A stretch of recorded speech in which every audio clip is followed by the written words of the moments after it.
पुर्तगाल में जो नए आने वाले लोग हैं उनको आते ही बिजनेस स्टार्ट करना चाहिए। कौन सा बिजनेस? कनाडा जाना चाहते हैं जो लोग, यूएस जाना चाहते हैं जो लोग, यूके जाना चाहते हैं पहली टीआरसी कार्ड की, जो लोग यूरोप की दूसरी कंट्रियों में फंसे बैठे हुए हैं, जो यहाँ पे इलीगल तरीके से पेपर लेते हैं। अस्सलाम वालेकुम जी, welcome back to my channel Shahbaz Imam vlogs. उम्मीद करता हूँ सब खैरियत से होंगे जी। अल्हम्दुलिल्लाह मैं भी खैरियत से हूँ आपकी दुआओं से जी। आज की वीडियो में डिस्कस करने जा रहे हैं आर्टिकल 89 जी। पुर्तगाल की इमिग्रेशन में जो आर्टिकल 89 है उसकी क्या वैल्यू है, उस पर आप कितना टैक्स पे करना चाहिए आपको, और उस आर्टिकल के तहत आपको कितने टाइम पीरियड के अंदर टीआरसी कार्ड मिलेगा पुर्तगाल का। वीडियो कंटिन्यू करने से पहले चैनल सब्सक्राइब नहीं किया, सबसे रिक्वेस्ट है भाई का चैनल लाजमी सब्सक्राइब कर दीजिएगा। इंस्टाग्राम का जो लिंक है डिस्क्रिप्शन के अंदर मौजूद है। पुर्तगाल से रिलेटेड कोई इन्फॉर्मेशन चाहिए, इमिग्रेशन से रिलेटेड, फाइल लॉक से रिलेटेड कोई हेल्प चाहिए हो, कोई क्वेश्चन हो, आप मुझे इंस्टाग्राम में फॉलो करके वहाँ पे पूछ सकते हैं। डिस्क्रिप्शन में लिंक मौजूद है इंस्टाग्राम का, और स्क्रीन पे भी नाम चल रहा है। और सेकंड चैनल है लाइफ भी शहबाज भाई का फैमिली चैनल है, उसको भी सब्सक्राइब कर दीजिएगा। आपकी सपोर्ट की बहुत बहुत ज़रूरत है। अच्छा जी, सबसे पहले माज़रत उन लोगों को जिनको मैं इंस्टाग्राम पे टाइम पे जवाब नहीं दे पाता। काफ़ी लोगों को मैं जवाब देता हूँ, जो देख रहे हैं मुझे भाई, जिनको मैंने जवाब दिया वो प्लीज़ कमेंट में बता दिया करें कि आपका भाई मैसेज रीड करता है और आपको जवाब भी देता है। समटाइम होता है कि 1000 मैसेजेस आया होता है तो सारे रीड करना पॉसिबल नहीं होता। मैं 24 आवर आपको पता है नहीं बैठ सकता सोशल मीडिया के ऊपर, बट यूरोप में लाइफ वैसे बड़ी टफ है, तो साथ में सोशल मीडिया को भी हैंडल करना और ये चीज़ें करना बहुत टफ हो जाता है।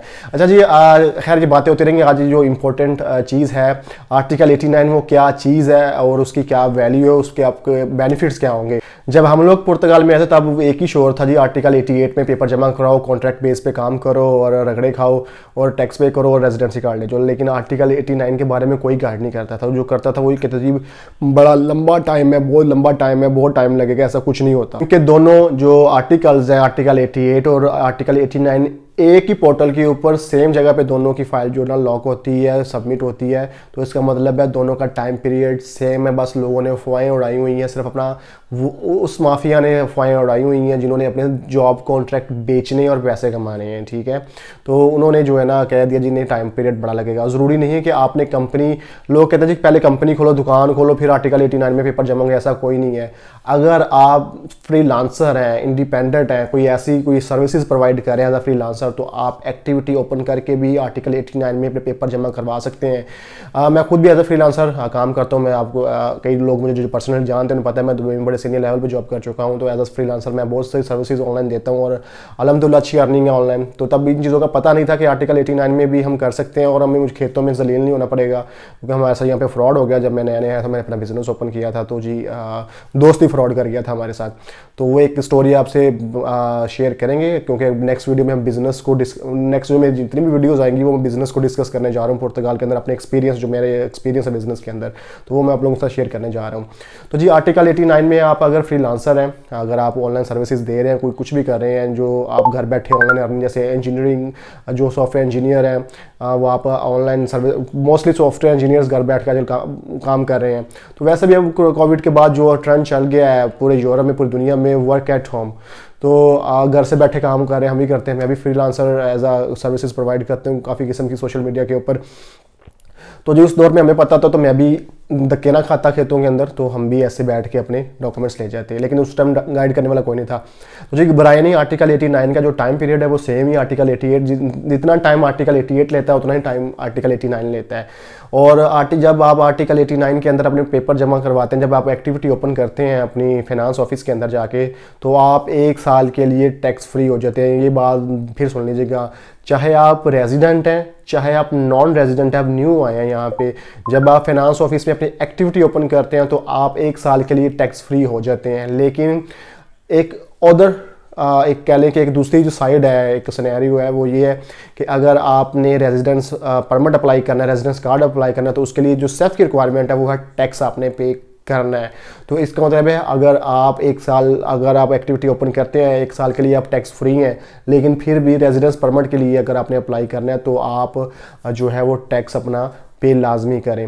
और टैक्स पे करने का तरीका क्या होता है, आप मंथली ना भी करें, आप 3-3 महीने बाद अकाउंटेंट के थ्रू आप जो है ना वो पे कर सकते हैं। वो चेक एंड बैलेंस वो बना के ग्रीन रिसिप्ट पास कर देता है। ग्रीन रिसिप्ट यानी कि वो कह लें कि एक सैलरी स्लिप ही होती है, वो आपका खाता जमा करवा के वहाँ पे एक सैलरी आपको एक स्लिप बना के दे देगा कि आपके प्रूफ है, आपने गवर्नमेंट को दे दिया कि आपने इतनी अर्निंग की है और अपना टैक्स पे किया है। जो लोग यूरोप की दूसरी कंट्रियों में फंसे बैठे हुए हैं, जो यहाँ पे इलीगल तरीके से पेपर लेते हैं, कॉन्ट्रैक्ट खरीदते हैं, और जब वो एट द एंड जब वो आते हैं यहाँ पे तो उनका क्या होता है, वो कंपनी ब्लैकलिस्ट हो चुकी होती है, वो कंपनी बंद हो चुकी होती है। कंपनी होती ही नहीं है तो लोग जो कॉन्ट्रैक्ट खरीदा होता है उसके पैसे ज़ाया हो जाते हैं, लोग जो टैक्स भेजा होता है वो लोग पैसे, यानी कि 4-5 हज़ार यूरो का टिका लग जाता है लोगों का। तो काफ़ी ज़्यादा रास्ते हैं, लीगल रास्ता अपनाएं, इलीगल रास्ते की तरफ बिल्कुल ना जाए। कुछ लोग अभी जो लोग यूक्रेन से आ रहे हैं वो ये कहते हैं कोई ले दे के हमारा काम नहीं हो जाएगा।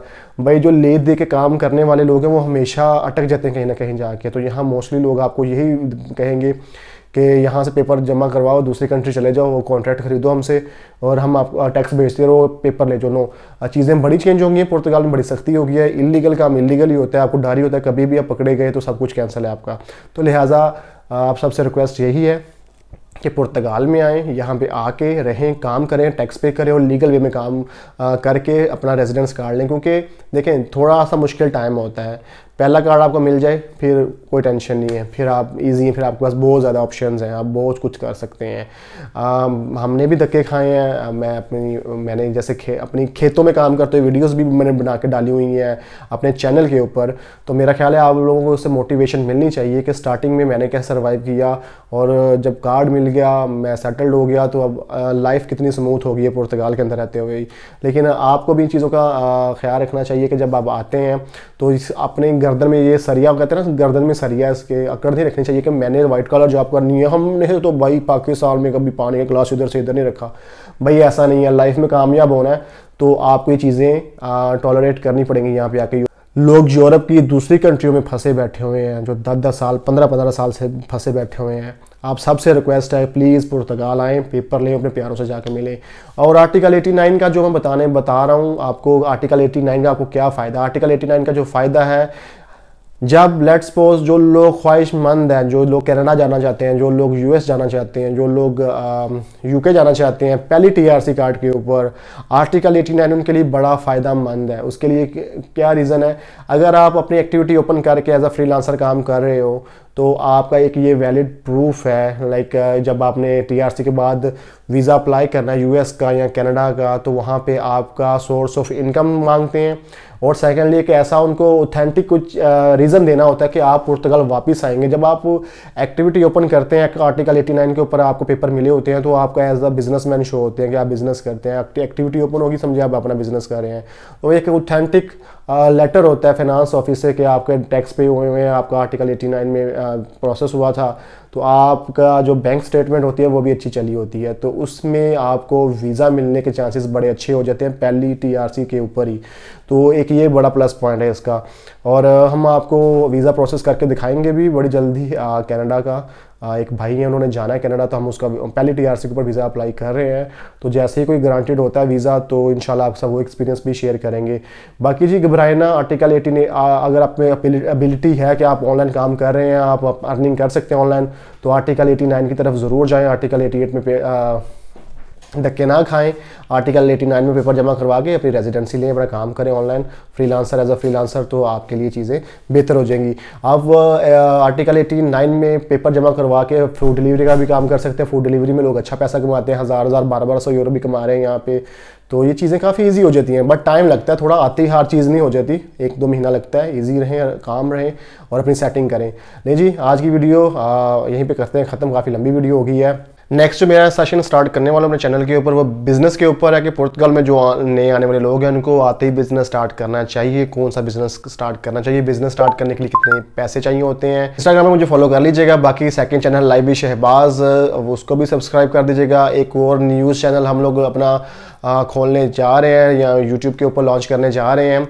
अगर कोई भाई यूरोप की किसी कंट्री से, पाकिस्तान से, इंडिया से और यूरोप किसी कंट्री से या पुर्तगाल से हमें ज्वाइन करना चाहता है, हमारी टीम का एक हिस्सा मेंबर बनना चाहता है, तो आप मुझे ज़रूर मैसेज करें इंस्टाग्राम के ऊपर, जो है मुझे लिखें कि बताना है आपने कि आप न्यूज़ चैनल को जो है ना वो ज्वाइन करना चाहते हैं।